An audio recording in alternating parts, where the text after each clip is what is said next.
મહાપદારથ એટલે સંતે કીધું કે તું કરોડો રૂપિયાનો માલિક છે. તો કે પણ બાપુ કેવી રીતે? તો કે તારો એક હાથ મને આપી દે તને હું 5 લાખ રૂપિયા આપું. ઓહો બાપુ ઈ તો કેમ થાય? તો કે તારો પગ મને એક આપી દે તને 50 લાખ રૂપિયા આપું. તો કે પગ તો કેમ આપવું? તારી એક આંખ આપી દે. તઈ એને કિંમત સમજાણી કે આ મનુષ્ય દેહની કિંમત કેવડી છે. હે એટલે મનુષ્ય દેહ જેવો કિંમતી દેહ આ જગતની અંદર કોઈ નથી. દેવતાઓ પણ મનુષ્ય દેહની ઈચ્છા કરે છે. શંકરાચાર્ય મહારાજે 3 ભાગ્ય લખ્યા. એમાં પહેલું ભાગ્ય ઈ લખ્યું છે કે મોટામાં મોટો ભાગ્યશાળી ઈ છે. પહેલું ભાગ્ય કે જેને મનુષ્યનો દેહ મળ્યો. બીજું ભાગ્ય ઈ છે કે મનુષ્ય દેહ મળ્યા પછી કોઈ સમર્થ ગુરુ મળ્યા. અને ત્રીજું મોટામાં મોટું ભાગ્ય ઈ છે કે સદગુરુ મળ્યા પછી એ સદગુરુ સિંધેલા માર્ગદર્શક રસ્તા ઉપર હાલવા માંડે. આ 3 ભાગ્ય માણસને મળ્યા હોય ને એ જીવતો જાગતો આ પૃથ્વી માથે ફરતો ભગવાન છે. એમ શંકરાચાર્ય મહારાજે લખ્યું છે. મનુષ્ય દેહ મહાપદારથ એમાં સાહેબની કરી લે તું ઓળખાણ. સાહેબ એટલે ઈશ્વર ભગવાન. આ એક જ શરીર એવું છે કે એમાં ભગવાનને આપણે ઓળખાણ કરી શકીએ. બાકી ગાય છે, ગાયમાં કે 33 કરોડ દેવતા રહીએ છે. પણ ક્યાંય સાંભળ્યું કે ગાય ભજન કર્યું? ભજન કરી શકે? કોઈ પણ મનુષ્ય દેહ સિવાયનો દેહ ક્યાંય તમે સાંભળ્યું કે ભજન કરી શકે? એક જ ભગવાને પોતાનું સ્વરૂપ જ આપી દીધું પોતાની ઓળખાણ કરવા માટેનું.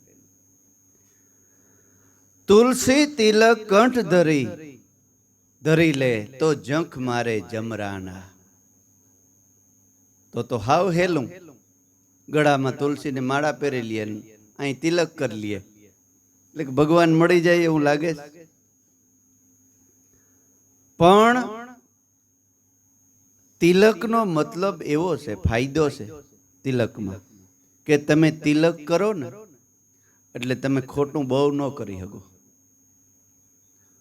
ક્યાંય તમે ખોટું કરો અને કોક કહે કે તઈ હું આ સાંદલો કર્યો છે, ભૂહી નાખ સાંદલો તિલક લજવાય છે.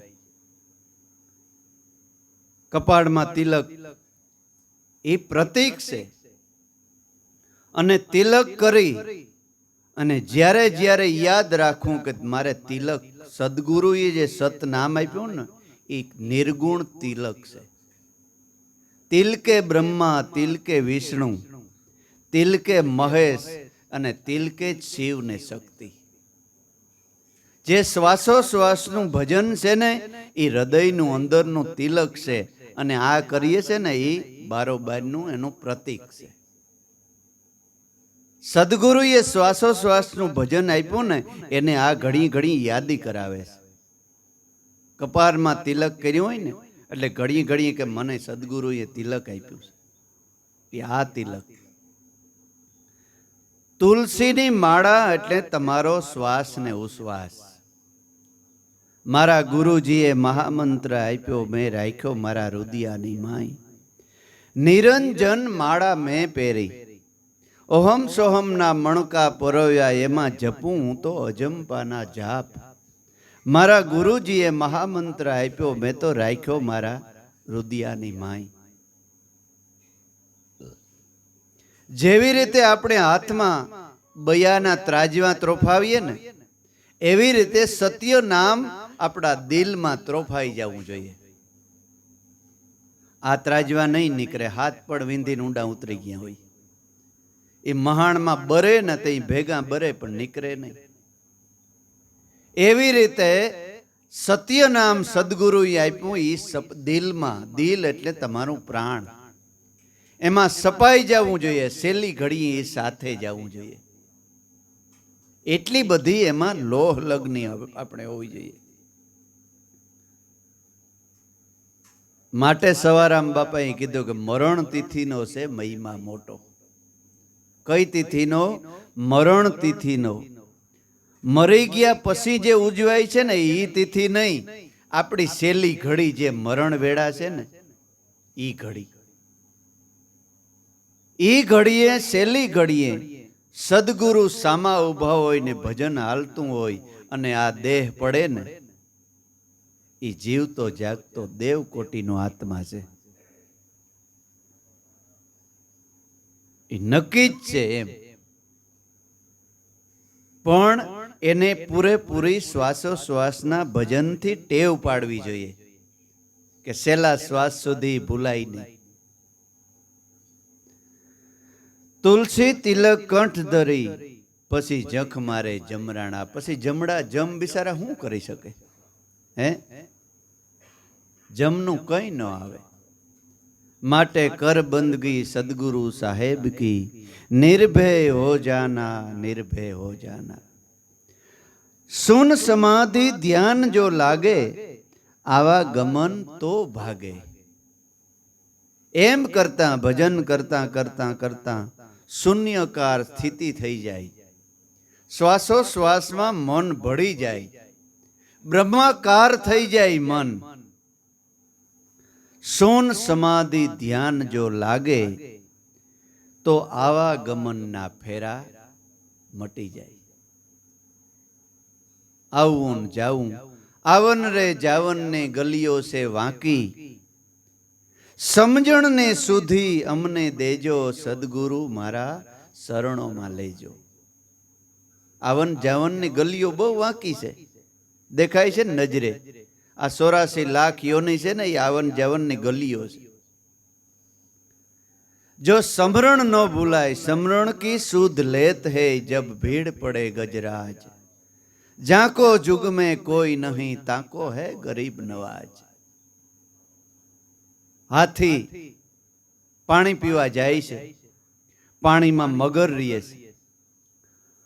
પાણી પીવા જાય છે તો મગરી પગ પકડ્યો. ભેરા પોતાના બાળકો હતા, પોતાની ઘરવાળી હતી હાથી ભેગી. 2-5 બાળકો, પોતાની ઘરવાળી હાથણી. મગરી પગ પકડ્યો એવો પલામાંથી ભાગી ગયા બધાય. એ કે મને આમ કરો તો કે તું જા, અમી નો આવીએ.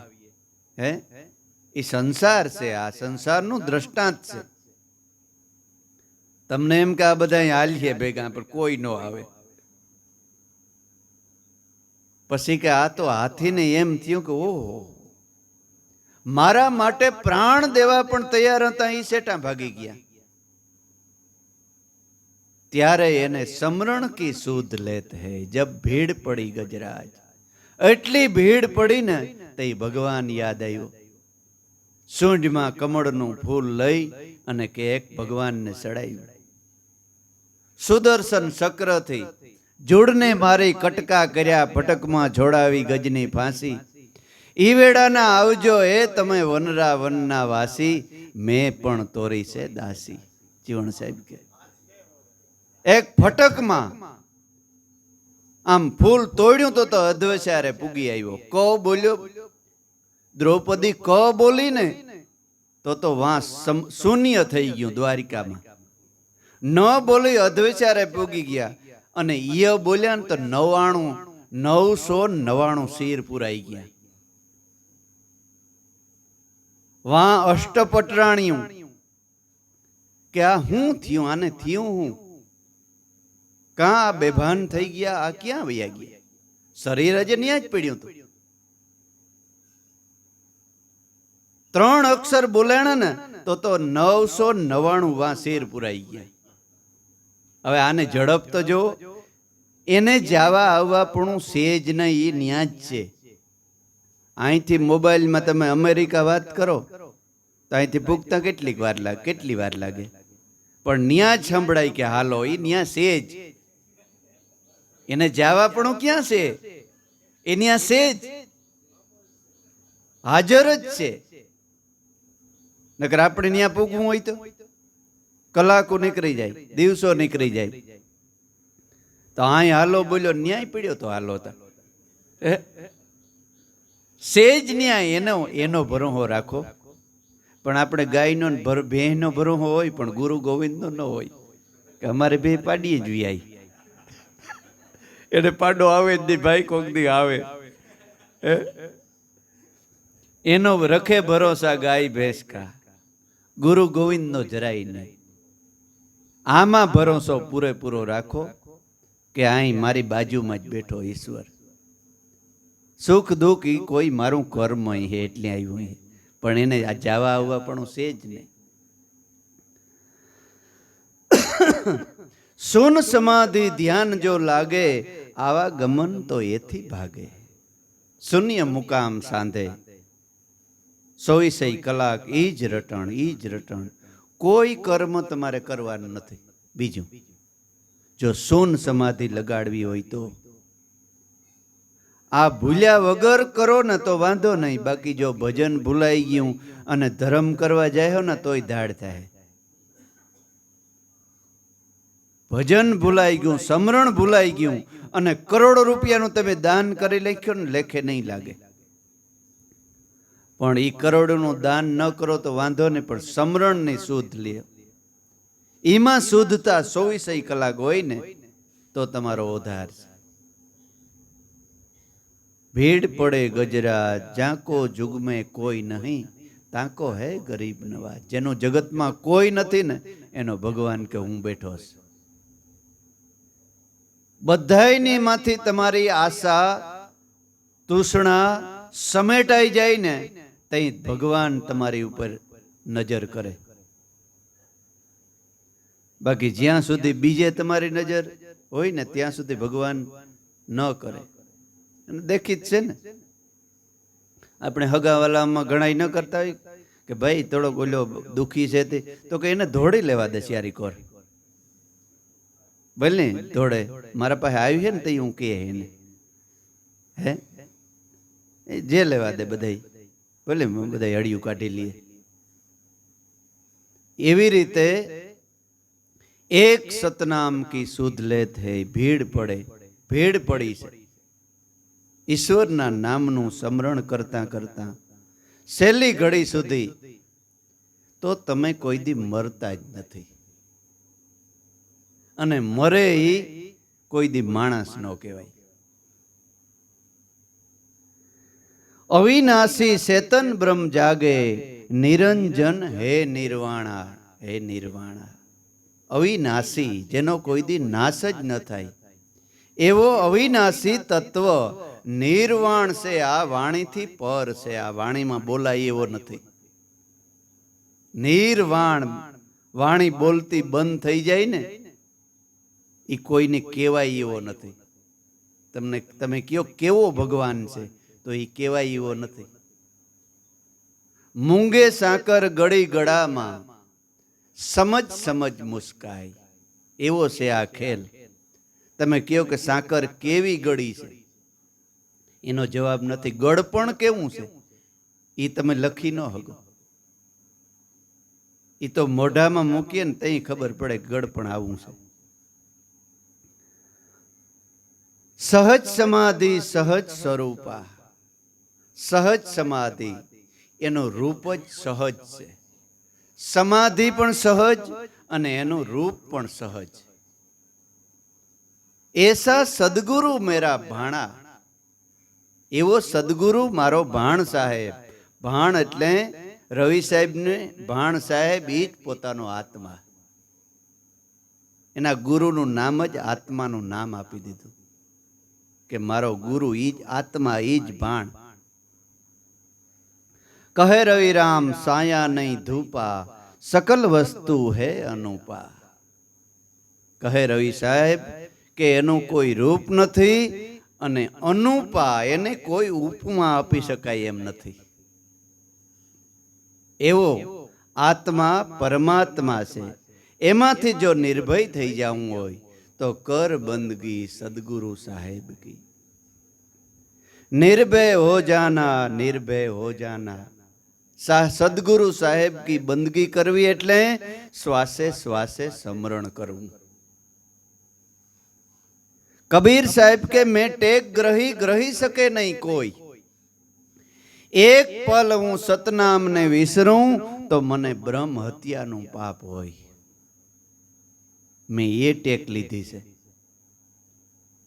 ટેક લેવા જેવી હોય ને તો આ છે. બાકી ઘણી આપણે ટેક લેતા હોય, મારે બરે કાયમ વાં જવાની ટેવ હાલે, કે મારે વાં જવાની ટેક, મારે આ ન ખાવાની ટેક, મારે આમ કરવાની ટેક. પણ આ ટેક કબીર સાહેબ કે લેવા જેવી છે કે મેં એવી ટેક લીધી કે એક પલ જો સતનામને વિસરું તો મને બ્રહ્મ હત્યાનું પાપ લાગે. એના નામના બાપુ નગારા વાગે. હાથો વર્ષ થયા તો કબીર ના નામના નગારા વાગે છે. હે, એક શ્વાસ જેની ખાલી ન જવા દીધો.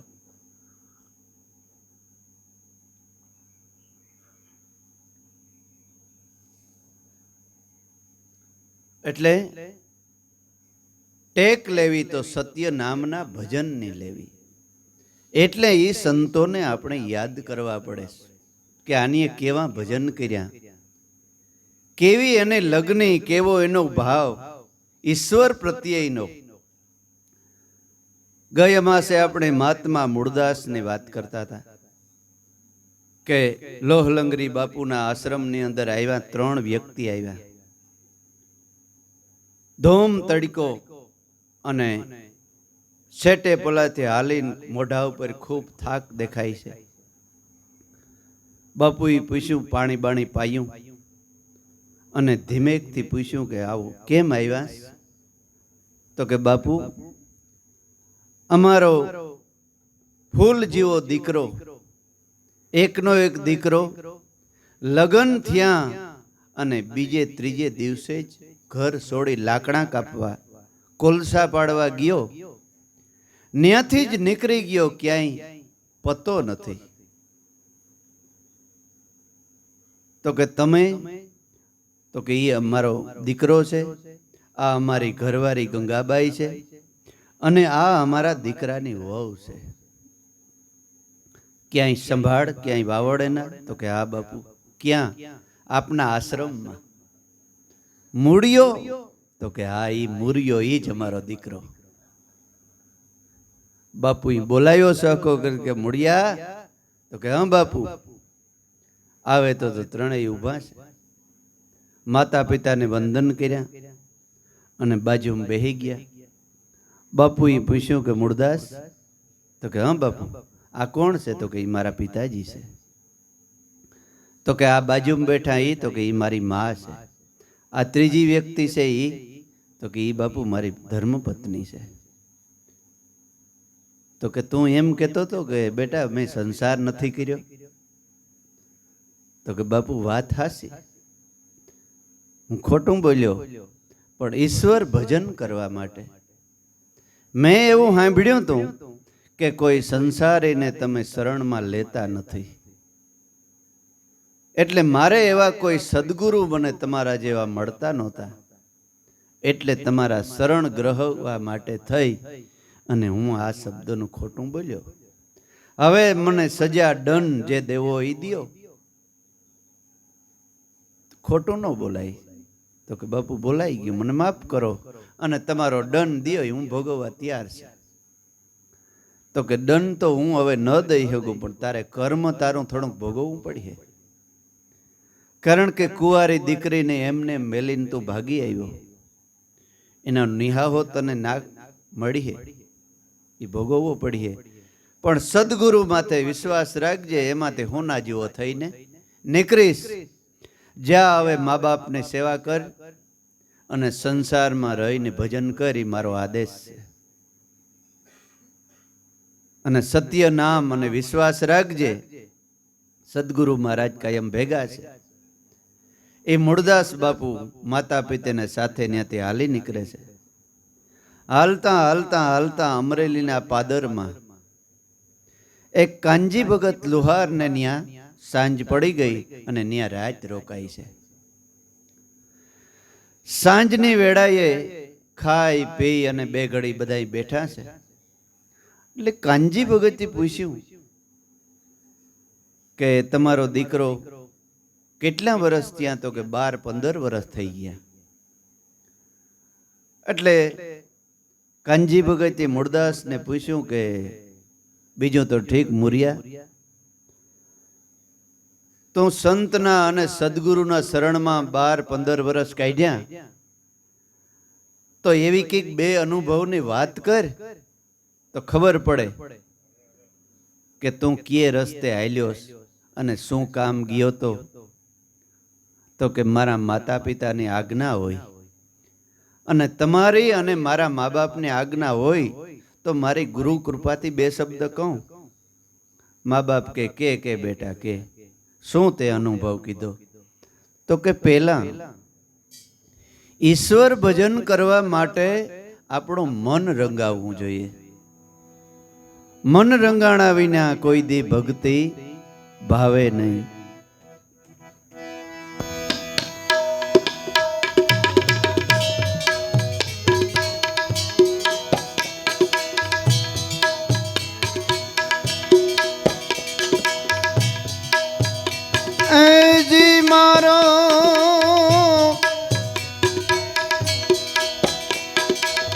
સદગુરુ હાચું હમ જાવે,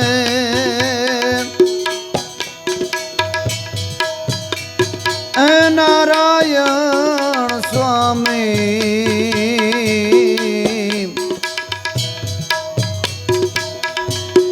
મનડું રંગાણા વિના ભક્તિનો ભાવ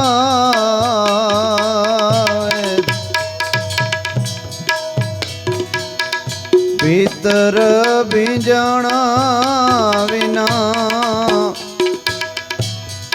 એ સમાધિનો લાગે.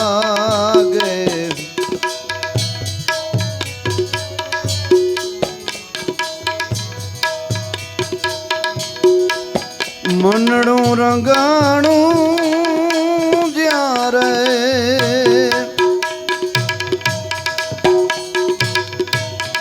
ભક્ત પ્રહલાદનું વાલા,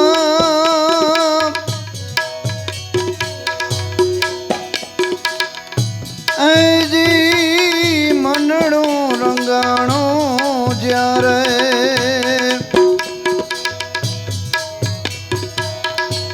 ભક્ત પ્રહલાદનું વાલા,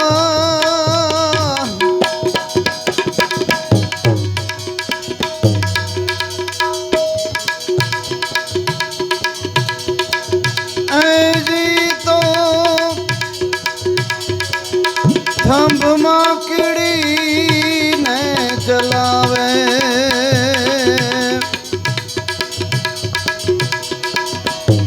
નારાયણ સ્વામી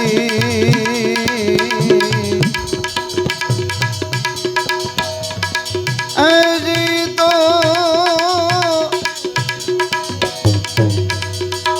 થંભમાં કીડીને ચલાવે, નારાયણ સ્વામી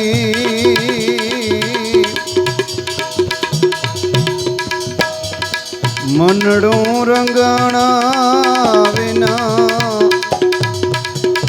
ભીતર ભીંજાણા વિના એ ભક્તિનો ભાવ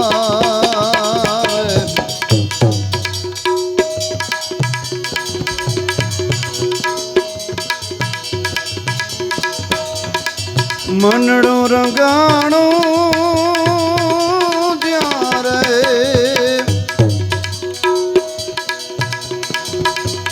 રોઈદાસ કેરું વાલા,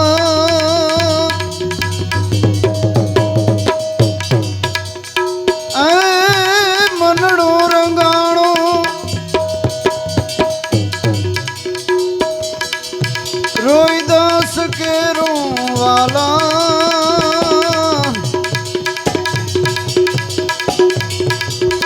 એજી તો કુંડમાં ગંગાજી વહાવે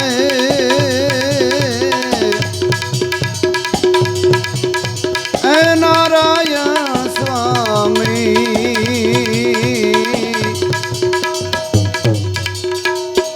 મનડું રંગાણા વિના ભક્તિનો ભાવ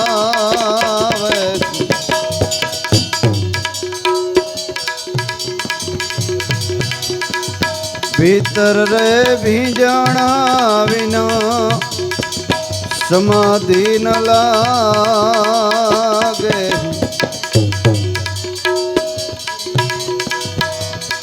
મનડું રંગાણું જ્યારે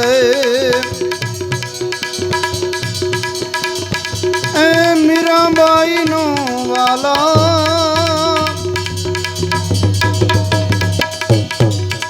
એ મનડું રંગાણું મીરાબાઈનો વાલા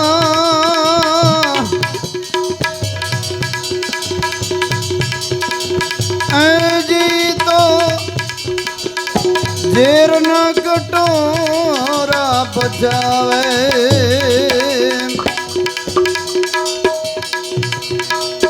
ઝેર ના કટોરા બજાવે નારાયણ સ્વામી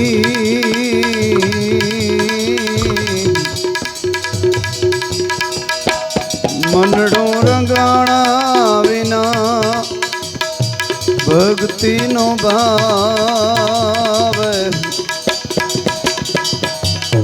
એજી મારો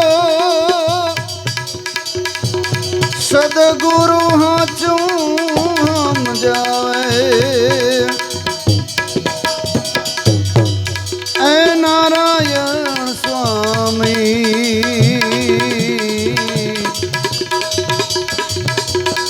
મનડું રંગાણા વિના ભીતર ભીંજાણા વિના એ ભક્તિનો ભાવ એ ભક્તિનો ભાવ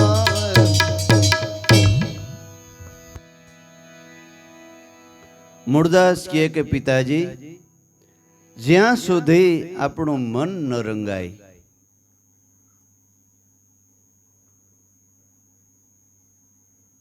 ત્યાં સુધી હાસી ભક્તિ ભાવે નહીં.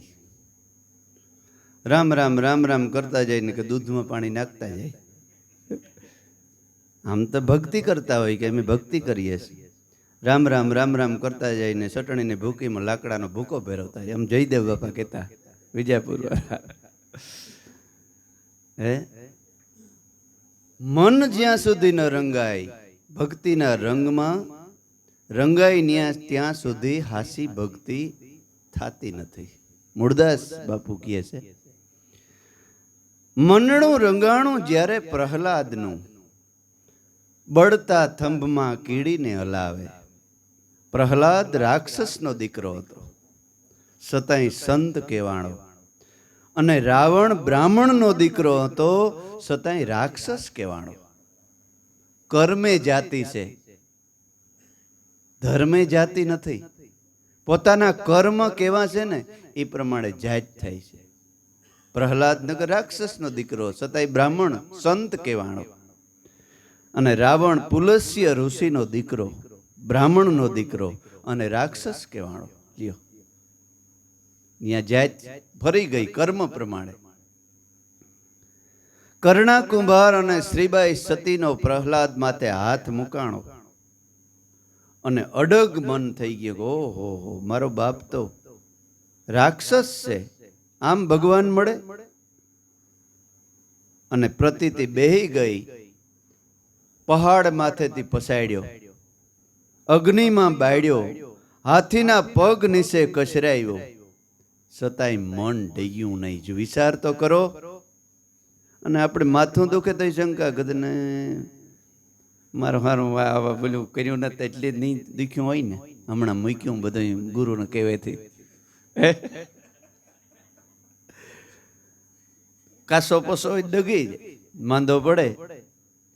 આજ ઉપદેશ દીધો ને થોડાક દી પછી આડો અવરું થાય તો શંકા કાસો પસો હોય તો પડે. મારું હારું આ મૂક્યું બધું વાત નહીં થયું હોય ને કઈ. ભાઈ નકર થવાનું જો તું તારા બાઈકમાં લખેલું હતું. અડગ મન કોઈ દી ડગે નહીં. એટલે પ્રહલાદનું મન ડગ્યું જ નહીં. છેલ્લે કે થંભ એટલો ધગાયો, 60 મણનો થંભ, 5 ધાતુનો, ઉપરથી પક્ષી નીકળે તો બળી જાય એટલી શિખાઓ નીકળે. ત્યાર જરાક મન પ્રહલાદનું ઓહો આમાં મારો નાથ આમાં હે. તઈ બાળક જાણીને ભગવાન પેલા ભૂગી આવ્યો. એક કીડીને યારે ઉપર ચડે ને એક નીચે છે. ઓહો મારો નાથ તો મારી પેલા ભૂગી આવ્યો. હે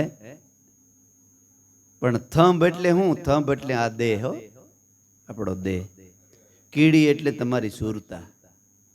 હાવ ઝીણી થઈ જાય ને તોય એક જરાક જેટલો કુસંગ કરો ને તોય નડે તમને. આ થંભ ફાટે કઈ કે પૂરેપૂરો તમે આત્માકાર થઈ ગયો ને તઈ ખાલી આત્મા જ રહી જાય રહ્યો, બીજું કઈ ન વધે. થંભ એટલે આ દેહ. આધ્યાત્મિક જ શાસ્ત્ર છે બધા. પરસા ક્યાંય છે જ નહીં. પરસા તો ખાલી જેવો સાધક શરણમાં આવ્યો ને એ પ્રમાણે એને પરસાથી વાર્યો. બાકી પરસા બરસા કોઈ કર્યા નથી હો ભાઈ. ભગવાનના અવતારો થયા એની પરસા નથી કર્યા. આ મૂળદાસ બાપુના આખ્યાનમાં આવે છે. મેં એક ભાઈને પૂછ્યું આજથી 10-12 વર્ષ પહેલા. એની આખ્યાન કર્યું કે લોહલંગરી બાપુએ કે 2 શિકારી હતા, એની હરણનો શિકાર કર્યો. ત્રાવને પારી બેઠો હતો કે આ મરેલ હરણ અહીં મૂકી જાય છે. મૂકી ગયા કે બાપુ જરાક ધ્યાન રાખજો તો અહીંયા મારું હરણ બેઠું છે. અને નાવા ગયા. મરેલ હરણ કે પાછું આવ્યા તો હાલીને ભાગી નીકળ્યું. લોહલંગરી બાપુએ કે મરી ગયેલ હરણ હતું એને હજીવન કર્યું. ઈ જ આખ્યાન પાછું અહીં આવ્યું. અને મૂળદાસને પૂછ્યું કે મૂળદાસ ખોટું કેમ બોલ્યો? હવે મડા હજીવન કરતો એ માણસને એટલી ખબર ન પડે કે આ લગ્ન કરીને આવ્યો કે નથી આવ્યો? હે તો કેમ ખબર ન પડી? મડા હજીવન કરતો હોય માણસ, એ માણસને માણસ દેખે જ ખબર પડી જવી છે કે આ લગ્ન કરેલો છે કે નથી. પૂછવાની જરૂર છે? હે પણ એવું કઈ છે નહીં. સંતો હાસા એમાં પાકું. પણ સાધકને વારવા માટે થઈ અને આવા પરસા બતાવવામાં આવ્યા છે. બાકી ભગવાને બનાવેલોમાં દુનિયામાં કોઈ શેરો મારી જ ન હગે, હજી માર્યો નથી કોઈ.